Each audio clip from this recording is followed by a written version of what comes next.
This is 𝗪𝗔 Shah, founder and CEO of the Leadership Federation. How your brand shines on stage. No matter how much compel and command you do, if you don't connect first, it doesn't sell. So connect first.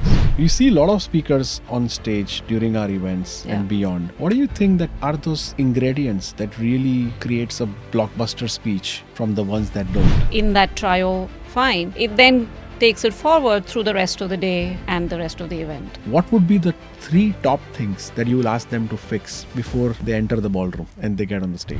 Has a tiny little torch in hand and they've been thrown into a dark escape room and they're trying to find their way in that escape room with that torch, almost wanting to run away from that stage. And in the notion that I'm having this conversation with you is that public speaking is an art, because for our partners, for our sponsors, we're doing everything that we need to do to make sure that all of us are successful in this journey. Ladies and gentlemen, hello and welcome.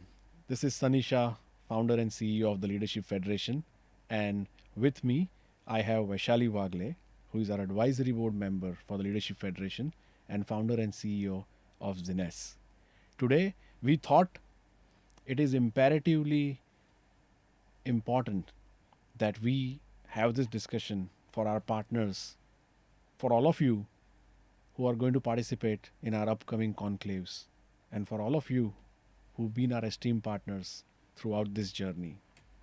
We want to make sure that as we lay our red carpets across India and across the globe, and as all of you walk into those ballrooms, you put your best show forward. And by doing so, we make sure that each one of you are super successful in your desired pursuits at Leadership Federation events. Vaishali, welcome. Thank you, Sunny. It's always a pleasure to be here. And I must congratulate the Leadership Federation team for doing such a tremendous work throughout last year. And 2026, I think, has outshone all of last year remarkably. So well done to the team, and very excited to be part of this podcast. Thank you, and congratulations to you as well. You're very much a part of our team. Thank you. Vaishali, you and I have been speaking about this time and again, but I thought we should formalize this conversation and we owe it to our partners. We see a lot of excitement, and we are extremely thankful to our partners who participate in our journey so far, and they continue to do so in future events as well. A lot of innovation in the presentations, a lot of innovation in the way they design their booth, the giveaways, the kind of energy that they bring in with the teams that fly in to our events. Everything is amazing. How do we take this to the next level? Is something that all of us at the advisory were constantly trying to pursue. And this is the first conversation that we are having, hopefully many more in the direction where we can probably add more value. So this video, the intent is this will be going out on the inner circle. This is for all of you on the inner circle. And for all the partners who are going to participate in our future events, this is a reference guide for them so that they are able to see this conversation and prepare better and be grander at their show at our upcoming conclave. So with that being said, just to set a context, with your expertise as an executive leadership coach, with your expertise grooming some of the finest leaders in our country, and with your expertise and your finesse when it comes to stage presence, when it comes to smallest of the details that you carry, the way you carry yourself, the way you dress up for an event, the way you take pauses, the way you interact with the audience, everything is orchestrated beautifully. And I think it's the overall aura that you create on stage that creates that lasting impact in front of the audience. And I want to make sure that we learn from you. We learn those key things which are quite easy to implement. And by doing so, we really add value to our partners and help them prepare in a much better way. Let's start from the very basics. I'm a partner. I'm walking into a Leadership Federation event. I have a speaker slot. I have a booth. I have my teams walking in. What should I be ensuring as my ABC checklist, especially if I were to give a speech or a presentation on the stage? First and foremost, Sunny, thank you for all those kind words. I don't think this would have been true of me 10 years ago. I come from a typical, and at the risk of sounding very naive here, but as a technologist, I found a lot of comfort behind the scenes. So being in front of the camera has been a journey for myself as well. Not an easy one, but I think we've reached a stage where we've cracked a formula of sorts, and I would love to share that formula. Sure. Because when we have formulas and frameworks, it's sort of easy to start applying it to our daily lives. Whenever we see partners coming in, I do want to ask them to connect first, compel and command later. And here's what I mean by that. A lot of times they come in with the intent of impressing the audience or perhaps immediately trying to sell something. Mhm. I don't think that clicks with anybody. In the first few minutes of your interaction, if you're selling, it's too early. That's cannot be your first intent. So connect first, and what I mean by connecting is get to know your audience. Really start building a rapport, not a sales rapport, not the immediate exchange of cards in that ways, but trying to know who your people are, what are their pain points, what is going to resonate with them. And if that connect is built really well, then move on to compelling. Compelling is how you influence the audience, how you make them realize what your services or your product is, and perhaps give them a slice of how it can help them in their as a GCC leader, how it can help them. And command is really finally how you come across in that interaction. Mhm. It may be a 10-minute stage presence, but it doesn't end there. It's just the starting point. And a lot of times when you make that command, compel, and connect in that trio, fine, it then takes it forward through the rest of the day and the rest of the event. So generally people do the opposite, which is they try to compel or command first and then try and connect. My learning over the last decade, almost 14 years, is no matter how much compel and command you do, if you don't connect first, it doesn't sell. So connect first. Connect, compel, and command is Command. the life sequence. Right, nicely said. A follow on then. We see a lot of speakers on stage during our events Yeah. and beyond. Yeah. What do you think that are those ingredients that really creates a blockbuster speech from the ones that don't? Generally, there has to be only one central point. If you're coming with trying to tell too many things, nothing sticks. Mhm. And this is something I've seen in a lot of presentations. So the power of one is what I always recommend all my leaders and coaches, because you're not there giving like a long session. It's not a 90-minute conversation for you to teach them a few things. It's perhaps a 10-20-minute talk where if you go with one big power central theme or a central point and then build your story around it. So the second point is the story around it. Most people make the mistake of selling the features and not how the features can help the person. If I'm sitting in the audience, I'm not very keen on your technology features or your service features. I'm keen to know if this solves my pain area. I'm keen to know if by buying this from you, it really is going to help me in a certain way. And people make the mistake on stage of being so passionate about their features of the product or the service that they forget to create the resonance. So that's the second element. What's the resonance? What's the how can I relate to what you're telling me sitting in the audience? And the third thing, I think always it's important that, and you may have heard of this, storytelling. Yeah. So what is storytelling? Storytelling is literally about connecting to two things in people's mind: logic and emotion. One of the things we see very commonly is people speak to the logic but not to the emotion. So bring that element in, because I may not remember too much of your logic, but I'll remember the emotion that it left me with. So I would say, again, go with one central theme. Power of one is always helpful. The second element is build around it to create resonance.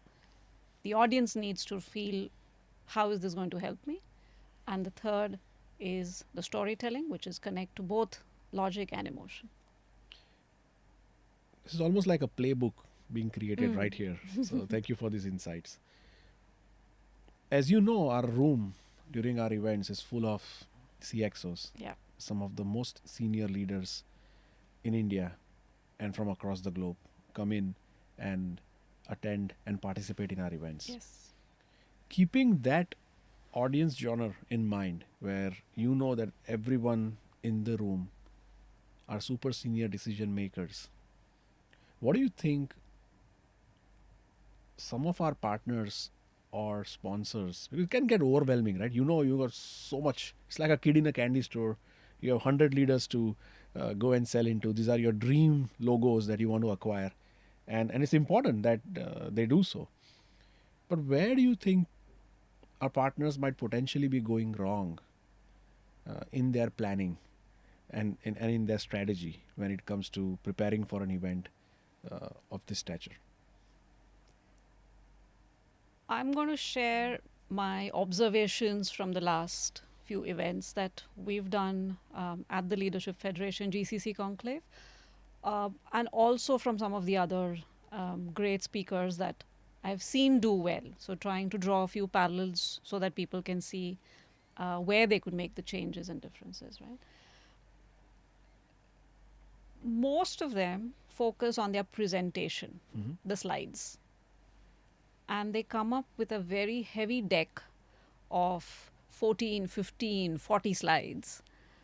That's where they go wrong first. You don't need so much content unless those slides are visually stimulating my logic and emotion.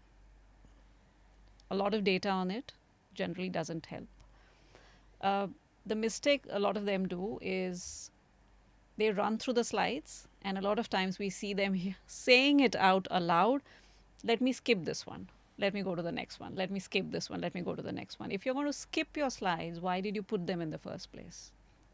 So plan for your presentation so that it is not a canned content that you bring from somewhere, but something specifically designed for those 10, 15 minutes. So that's the presentation part of it. But the second is, how are you presenting yourself? Because the CXOs in the audience are looking at you to see how credible you are when you tell what you're telling. I think a lot of our partners miss that element. They do a generally decent job of presenting their slides or their content, but then when it comes to presenting themselves, that's where we see a few areas that could change differently. One, I've seen them get very conscious of the timer.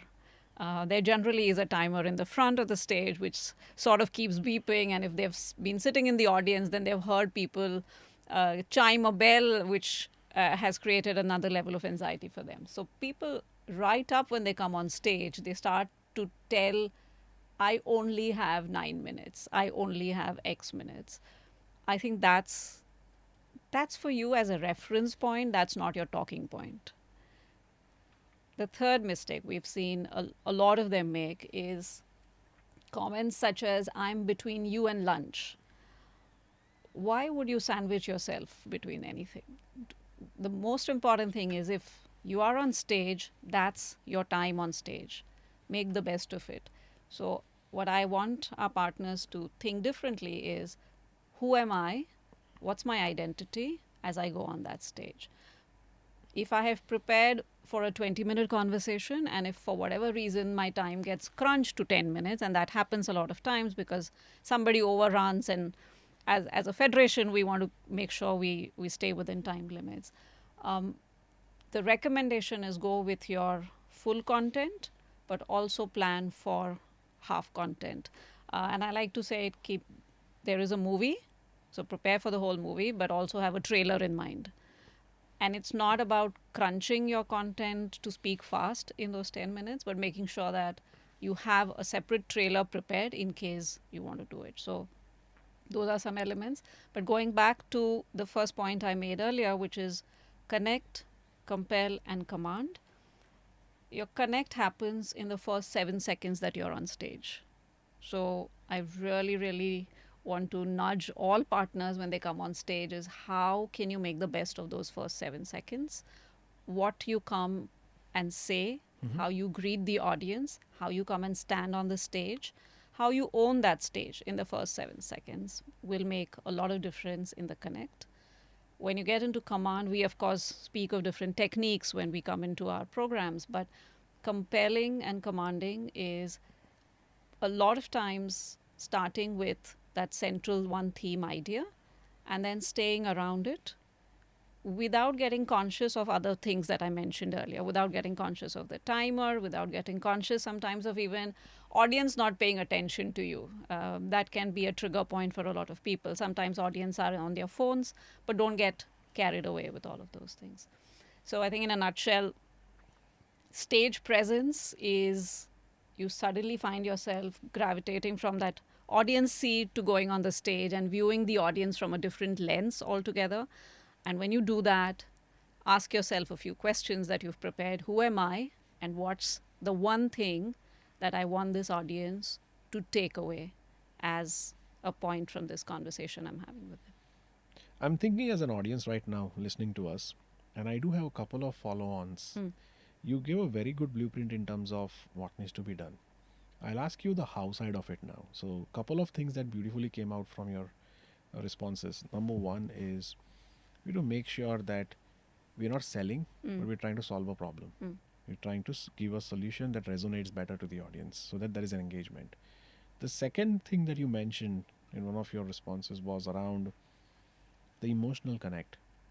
How do you have that lasting memory in your audience's mind within those 10 minutes that you have? And my question on both these things is how? Are there any quick tips and tricks that our partners can follow to ensure that these two things are in certain? So if I'm a speaker on stage, I know how to sell my company, I have to sell my solution. How do I do it in a way that it's gonna create an immediate impact and a lasting impact in my audience's mind?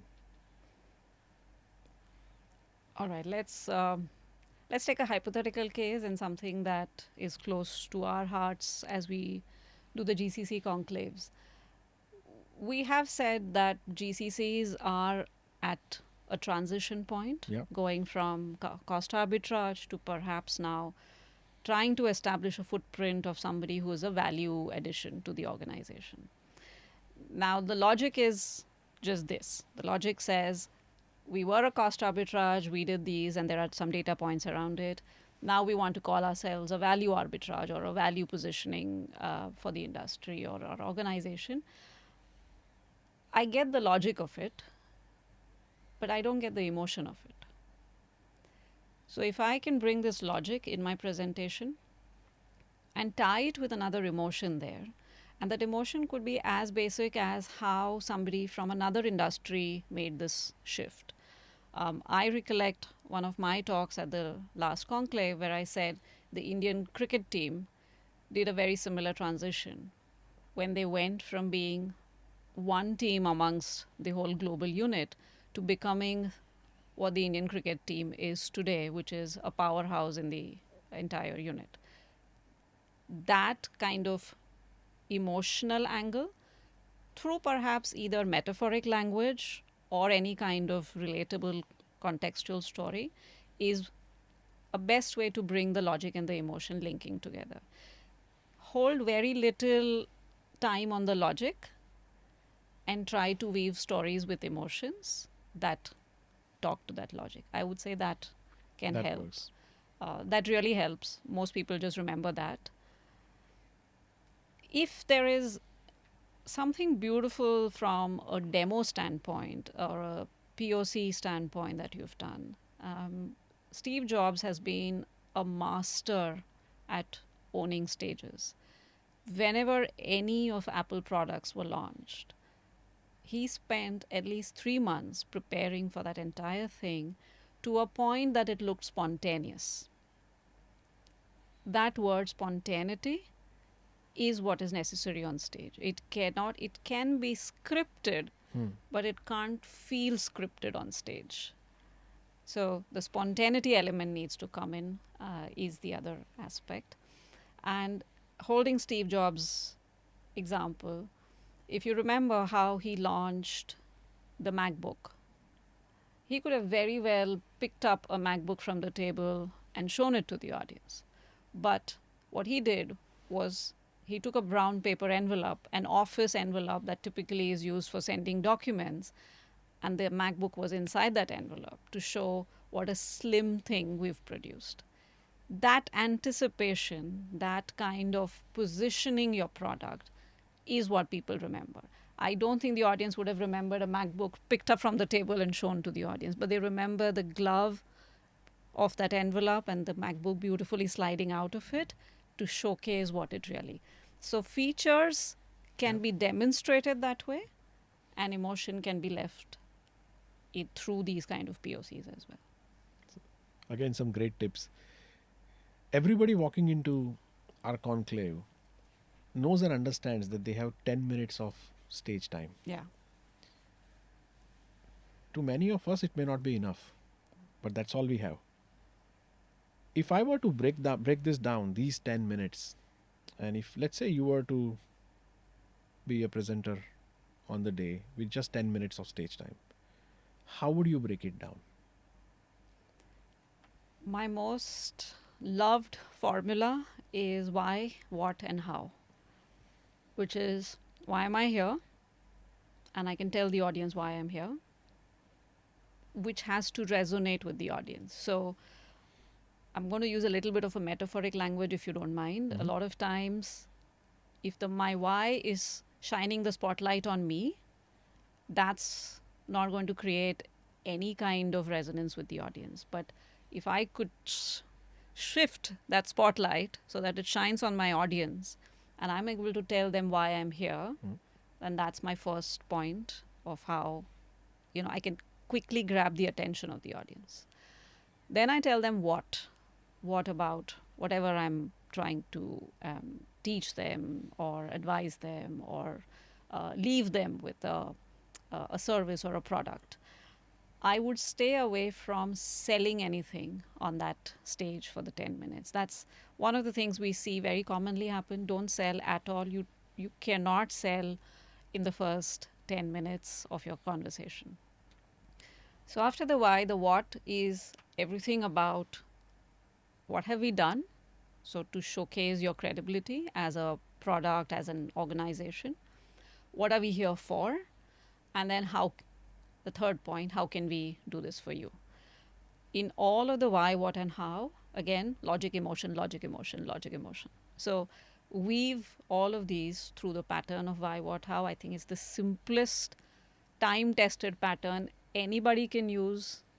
Doesn't matter what domain you're from, doesn't matter what industry you're from. I've been a witness to your speeches, and few things that come out quite evidently is your body language, your intentional pauses, and your storytelling ability. And all of this, I think, in a combination, creates the magic that you usually create when you are on the stage. How important is this? Fairly important. The first 7 seconds, which I mentioned, really rely on these aspects of how are you carrying yourself. Whenever we speak of somebody's personal brand, and I'm going to give you the other set of C's to complement our first 3 C's that we spoke. Your personal brand is everything about how you carry yourself, how you command, and how you converse. The carry element is all of the elements that you spoke of. What does carry mean? It is your body language, your clothing, your grooming, and in those few seconds, when you're meeting somebody for the first time, what kind of impression do you create in their minds? Now, you may say life is unfair because how can you judge me in those first few seconds? But guess what? Till we as humans are still wired to have that little brain here, which is designed for making those judgment calls, we will be using our 7 seconds judgment. This is not the ancestral judgment anymore of, are you a threat for me, or like, should I save myself and run away? It's not the predator angle anymore. But still, there is enough in those 7 seconds that happens, because apparently, and this is a study by an American association, which says that there are 13 parameters that people judge you on the basis of just these few elements. And I like to call them as your visual image, your verbal image, and your vocal image. What are these 13 parameters? It's your competence level, it's your credibility level, it's your sophistication, it's also starting point of trust. There are a lot of others as well. But immediately on your stage and to the audience that we're talking about, it matters because that is what the audience uses as their first reference point to say, should I listen to this person or not? Is this person credible enough or not? Is this person worth my time or not? So holding that attention in those first few seconds matters through these visual, vocal, and verbal images. For our audience, I'll just reiterate. We're speaking with Vaishali, who is one of India's top executive leadership coach. Wearing that hat, Vaishali, if you were to, let's assume that some of our partners wants to seek your consultation, seek your help, either via Zinnes or through you in an individual capacity where you come in, be their coach, what would be the 3 top things that you will ask them to fix before they enter the ballroom and they get on the stage? I would ask them to fix one big thing, if that's okay with you. A lot of times, the person who comes on stage almost comes in as if he or she has a tiny little torch in hand and they've been thrown into a dark escape room. And they're trying to find their way in that escape room with that torch, almost wanting to run away from that stage. It shows in how they present, it shows in their body language, it shows in the clarity of their thought. The shift I would want to bring in them, and which is what we do a lot through our coaching, is how can they become a lighthouse? So visualize yourself as a lighthouse standing on that stage, and you are transmitting a signal to the ships being the audience here, but to the ships so that you can help them navigate. And through that lighthouse of yours, can you pass on your 4 big messages of A, clarity, B, confidence, C, composure, and 4, charisma? Because as a leader who's standing on that stage, if I can get the lighthouse effect from you, that gives me these 4 points, I would love to connect with you after that. I would love to engage with you for my business. I would love to get advice from you. So the one thing I really want, and this is what we do with our leaders, is take them away from that little torch-bearing person trying to find their way in the escape room and wanting to run away from that escape room to becoming a lighthouse on that stage. Well said. As you are saying all of this, right, I'm actually introspecting on my own speeches, and I think I've learned quite a few things from what you just mentioned. As you know, our events are not just confined to our partners and our speakers. They're also confined to executive leaders, top CEOs from across the globe who come in and present. Anything that you would want them to do differently to create that charismatic impact? For the ones that don't, for most of us, they do. But anything that you would like to guide them on, the CEOs? I would say back to connect, compel, and command. That's where it starts. Sunny, you've been a master at this. I've seen you on stage and you do this really, really well. which is how your brand shines on stage. And I know you called out earlier of how I take pauses and how I bring story. Um, you've demonstrated that beautifully in all your conversations. For our CEOs, I would again ask them to switch on their lighthouse. They do come across confident most of the time. There is enough clarity in their thought, but I don't find them as charismatic as they could have been. And charisma, again, is how can you make your audience feel your warmth and competence and feel comfortable in that warmth and competence. The audience wanting to connect with you because of your designation is a different story. But the audience wanting to connect with you because of you, the person, is what the CEOs can go for. They've already earned the title of a CXO. I think designation is no longer what is going to get them the audience connect, which perhaps is. Like most people will say, okay, I want to meet because the person is a CEO. That's fine. But don't use the designation pull, use the pull of your personal brand. A lot of our CXOs, a lot of our CEOs who come to the Federation events, I would really want them, or perhaps work with them if required, to build their personal brand. That needs to shine more than just representing their organizations. They do well about representing the organization. They don't necessarily represent themselves as well. Very well said. Well, this is, as we are discussing this topic, it's almost like becoming, and in the notion that I'm having this conversation with you is that public speaking is an art. And we are just discovering the secrets of how to be a master at that art. This can be an ongoing conversation, and I'm sure with the amount of knowledge that you carry for this subject, which is just a part of everything that you do for a lot of leaders, we will continue to add more value through such conversations, because for our partners, for our sponsors, we're doing everything that we need to do to make sure that all of us are successful in this journey.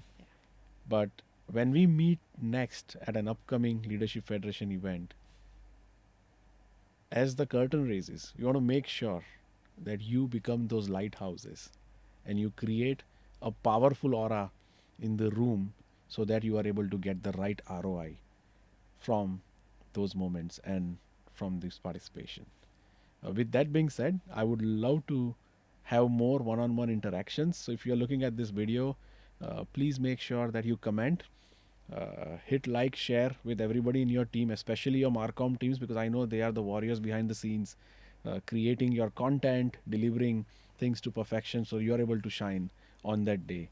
But make sure that everybody in your sales team, in your Marcom team, gets access to this video, and hopefully this video has been able to pass on a message that will help curate and prepare better for our upcoming events. I can't wait to see you guys in one of our upcoming Leadership Federation events. But until then, Vaishali, thank you so much for being here. It's always been a pleasure, Sunny. Thank you so much.